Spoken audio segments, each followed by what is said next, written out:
মিশকাকে তো সবসময় দেখোই দুষ্টুমি করতে, শয়তানি করতে, তাই তো?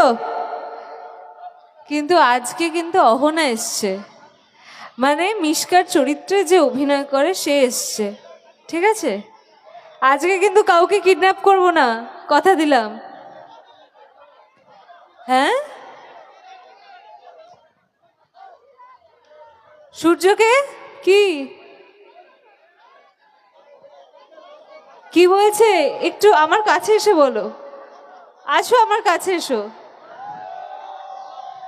এইদিকে এসে বলো, তাহলে শুনতে পারবো তোমার কথাটা। আমাকে নামিও না, তুমি এসো আমার কাছে।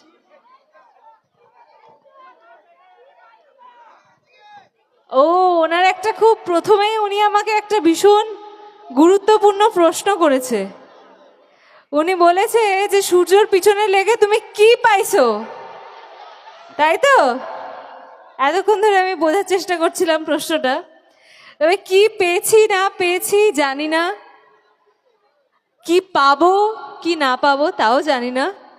তবে এইটুকু বলতে পারি, আজকে যে এত লোক এসছে এই অনুষ্ঠানের জন্য, তাই আমি এটুকু বলতে পারি যে অনুরাগের ছোঁয়া করে তোমাদের ভালোবাসাটা আমি পেয়েছি। সূর্যর ভালোবাসা নাই বা পেলাম, কোনো অসুবিধা নেই।